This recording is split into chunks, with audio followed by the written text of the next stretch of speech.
Playing it safe is a fatal calculation. You're given a specific amount of time, energy, and resources based on your exact capacity. And God demands a return on that investment. Today we step into the settling of accounts. We're looking at the very heavy reality of what happens when you take what you were given and make the conscious choice to sit quietly on the sidelines. Good day, Grace Keepers. My name is Joe, and this is Daily Dose of God. Welcome. Before we open the text, take a look at your ability to serve. Later in the episode, we're going to talk about how fear convinces people to sit quietly on the sidelines and why you must put your potential to work. All right, pull up a chair. It's time to get to work. We're going to read Matthew 25, 14 through 23. Again, it will be like a man going on a journey who called his servants and entrusted his wealth to them. To one he gave 5 bags of gold, to another 2 bags, and to another 1 bag, each according to his ability. Then he went on his journey. The man who had received 5 bags of gold went at once and put his money to work and gained 5 bags more. So also the one with 2 bags of gold gained 2 more. But the man who had received 1 bag went off, dug a hole in the ground, and hid his master's money. After a long time, the master of those servants returned and settled accounts with them. The man who had received 5 bags of gold brought the other 5. "Master," he said, "you entrusted me with 5 bags of gold.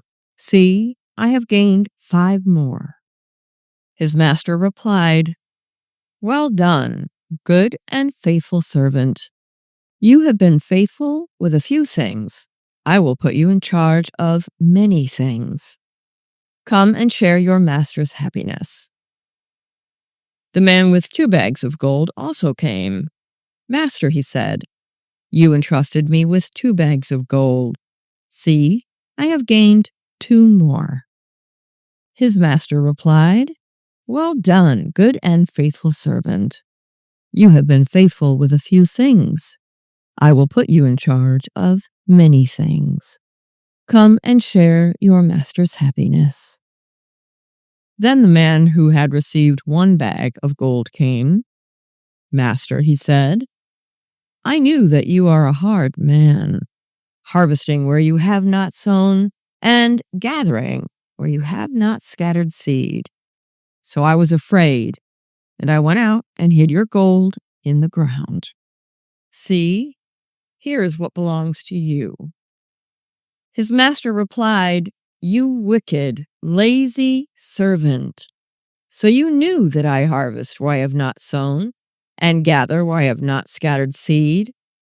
Well then, you should have put my money on deposit with the bankers, so that when I returned, I would have received it back with interest. So take the bag of gold from him and give it to the one who has 10 bags.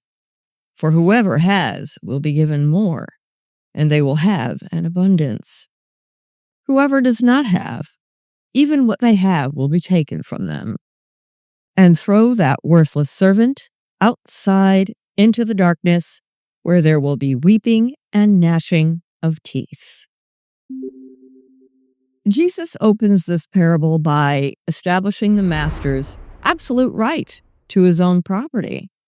He calls his servants and entrusts them with his wealth, which reveals the whole nature of the kingdom. It's a system of stewardship where you are an agent of the king. He distributes these bags of gold, these resources, according to your specific ability. He calculates the exact measure of influence, time, and talent that fits your design. We are all given assignments, and they are all by design tailored to the capacity that He created within us. As He evaluates your ability, He establishes the standard of return that He expects you to produce in your own life. The immediate response of the first two servants defines faithful labor. They go out immediately. This is the urgency of the kingdom. They put the master's resources into circulation, which means that they are actively engaging with the world to produce fruit, demonstrating that they value the master's business above their own.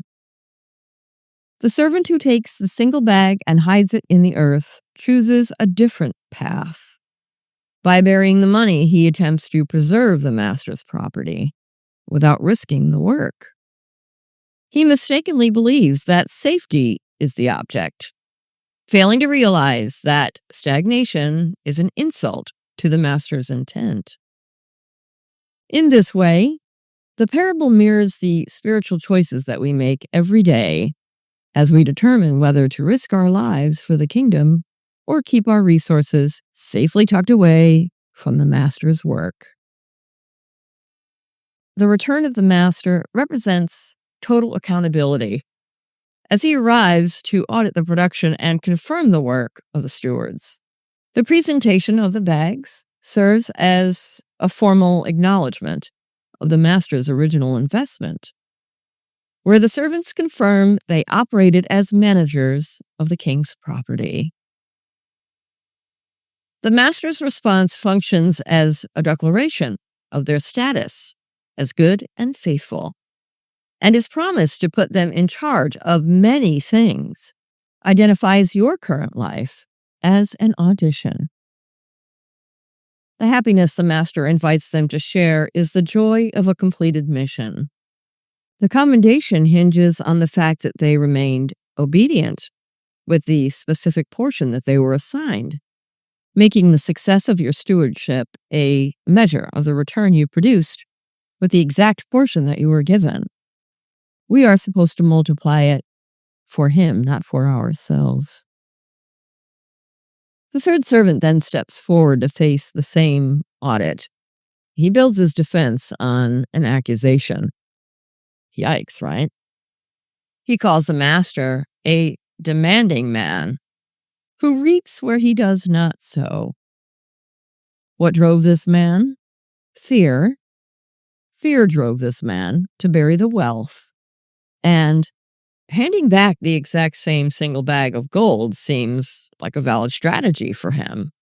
In his mind, the master strips that excuse away instantly, calling the man wicked and lazy. If this servant really believed that the master was strict, that belief should have driven him to act. The master exposes the truth. Spiritual apathy and a desire to avoid the heavy lifting drove the entire decision. The king orders the bag stripped away and handed to the man holding 10. The kingdom demands you multiply. If you hold what you have on to out of fear, even that small amount is taken from you. The master then commands that the worthless servant be thrown outside into the darkness. The final accounting carries quite a bit of weight. God entrusts you with His truth, and He demands a life invested in His work. God established this standard of kingdom stewardship in the Old Testament. In the book of Genesis, God placed Adam in the garden with a direct assignment to work it and keep it. Adam was handed the master's property and commanded to manage it for the kingdom. We see the weight of this accountability in the rebuilding of the temple. In the book of Haggai, God rebuked Israel for living in paneled houses while His house remained a ruin. They took the resources and time that God gave them and used them entirely on themselves. God demanded that they give careful thought to their ways and get back to work. Jesus uses this parable to prepare us for the day that we stand before God. The Lord reveals the truth of the kingdom by repeating the requirement of stewardship from the beginning of the Bible to the end. He entrusts us with his property, giving us the time and the resources to build his house. When John looks into the future in the book of Revelation, he sees the dead standing before the throne, judged by the deeds written in the books. Those deeds are the record of our work. John is witnessing the king review what we built with the life he gave us. Jesus ties the parable to this event in order to show us that the responsibility handed to Adam in the garden is the same thing God will judge us on at the final judgment. All right, at the beginning of the episode, we discussed what this parable looks like in real life. God hands you a measure of time, energy, and resources, but daily life is heavy. It's so easy to get trapped under the weight of jobs and bills and everyday demands. You spend your capacity just trying to survive the week most times. And when you look at your schedule, you have absolutely no idea how to make room for kingdom work. I get it. There's only so much time in a day. You remember when you were a kid and the days just seemed to go on forever? And now we can't even find 5 minutes to ourselves. Weird how that happens, right? We spend too much time just trying to survive every week. And I can understand how looking at your schedule can make you say, I got no time today for kingdom work.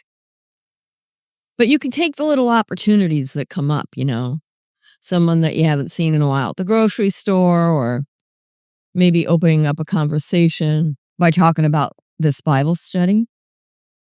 The Lord will give you opportunities. It's just up to you to take them. And Jesus gives this parable to pull us out of that trap. He reveals the kingdom right in the middle of your normal routine. Dedicating your life to the Master is about taking the everyday moments and using them for him. I know a lot of people say there's not enough time in a day, so let me give you a couple of examples. Let's say that your coworker is having a really bad day. Maybe they're carrying the weight of trouble at home into the workplace, and you can see it from across the room. Take that natural opening, break the ice with a hand on the shoulder, and offer him some strength from the scripture. Matthew 11:28, where Jesus says, "Come to me, all you who are weary and burdened, and I will give you rest." And then you can simply ask, "Can I pray for you?" You'd be surprised how many times people say, "Yeah, sure." And God hears you every time. At home with your kids, you can maybe either after dinner or at bedtime, instead of reading them one of those horrible Disney fairy tales, read from a children's Bible so that they know exactly who God is. They need that foundation. We all know that things are really tight right now. So stewardship might just look like picking up a few extra canned goods for a church food drive or supporting a local Christian charity when you are able. You simply take the everyday resources that you have and you put them to work. All right. For today's question, when was there a time that you saw a clear opportunity to share the gospel, but something stopped you? What was it that held you back? Maybe it was fear of being ostracized. Maybe you were a new Christian and you were afraid that you lacked the knowledge to speak up. That's happened to me more than once, I'm ashamed to say.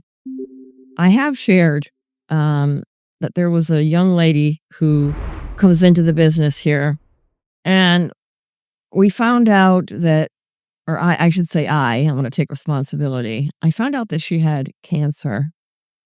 And when I saw her, I knew something was wrong. And I had the opportunity right there to introduce her to Jesus.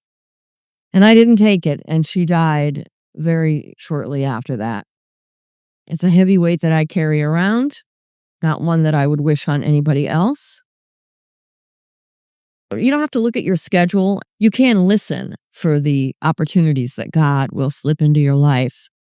You can pray about it and ask Him. I promise you, He'll bring them to you. Don't doubt that. Let me know down in the comments what you think about all this. Let's talk about it.